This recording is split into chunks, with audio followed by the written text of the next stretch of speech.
Hi, welcome down to Tip Thursday, and we're here at Montado Golf Resort, 30 kilometers south of Lisbon. Absolutely fantastic location where we've been coaching for the last, 4 days with 5 days to go. So it's been an absolutely superb trip. And one shot I see a lot this week is around the short game, where golfers are very, very quick to open the club face. Maybe we watch too much golf. We see too much of Phil Mickelson opening that club face to 120 degrees and hitting the ball up really, really high with that full swing, which he does so incredibly well. One thing I think we have to be aware of, that he only does it when he really has to.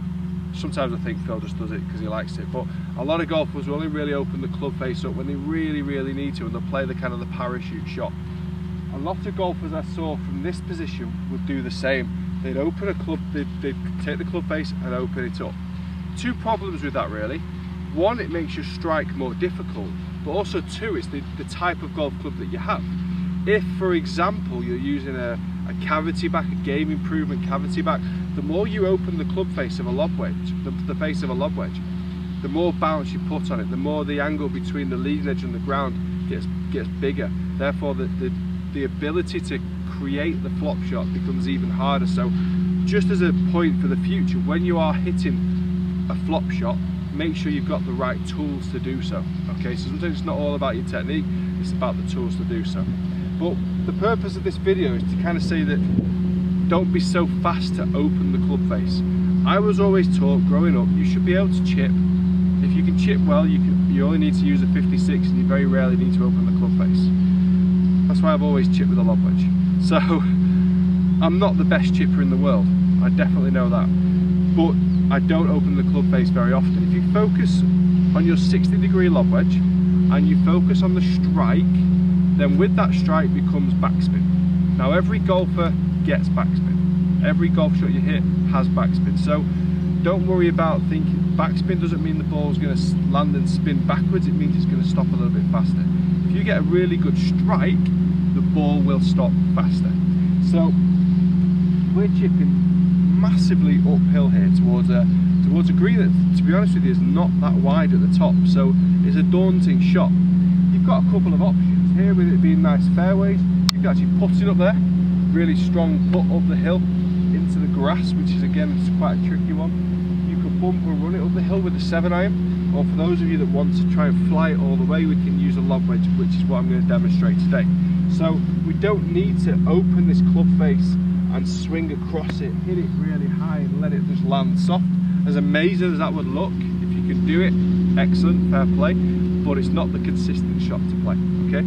From this position we've short-sided ourselves and it's going to be a very, very difficult up and down. By chipping uphill, you're already going to reduce the spin of the ball once it lands. So the ball, as it actually lands on the putting surface, hasn't come in from a massive height, so it won't spin quite as much as normal. But if you get a good strike, that can help you as well. So we're going to talk about how to get the perfect strike. These lies are a little bit tight, let's say, they're not very fluffy, so the strike is really, really important. And if we can get a good setup fundamental, then we can work on the swing from there. So what we're going to do, we're going to try and encourage a little bit of extra height because of the shot, but we don't need to open the club face. So we're going to change the ball position from the centre of the stance with the hands in line with the left thigh, and we're going to put it further forward in the stance, so it's a little bit more towards the inside of your left heel. To make sure we can still get a good strike on the ball, we do need to get the body weight moving across here to the left hand side, and we keep the hands on the inside of the left thigh. So we've not opened the club face, we've just manipulated the setup to allow for a slightly higher ball flight, but we have to make sure we get the strike. Lots of golfers I see will take the club back quite nicely here, but then they move this forward movement on the way back down. This can encourage the shank shot or maybe even a top shot. We've got to make sure that as we go back, we keep connected here with the right elbow, and we keep the club coming back down on the same path in which it went up. Okay, so making sure once we've gone back, we keep the angle on the way down, so then the club can come into the back of the ball with a really, really good strike. So slightly further forward in the stance, make sure the downswing marries up to how the club went back. Nice height there as a result, and because it was a good strike, it will have stopped decent when it got up there, and all your playing partners will say good shot.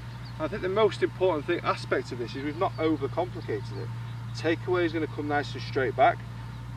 How do we know it's straight? Well, now we're talking more about the long game, but if we get the club shaft here parallel to your target line, we're pretty straight. The club face there parallel on the way back down, it gets back into the same position, and we just hold that club face as we start to rotate through. So again, ball position more forward in the stance, weight forward, and there's the shot. We've not had to manipulate the club face, and we should have a couple of decent attempts for par or birdie or bogey, depending on how many shots it's taking you to get to the position that you're in. But guys, the purpose of this video is don't overcomplicate the short game. With good ball striking, you can get plenty of height and plenty of spin and fulfill the needs that you want for the shot without manipulating your setup too much with the club face and then having to manipulate the swing path as a result. Guys, I hope you've enjoyed this video. Please do subscribe to the channel. Lots more content coming from the glorious Montado Golf Resort here in Portugal. From me for the moment, see you next week.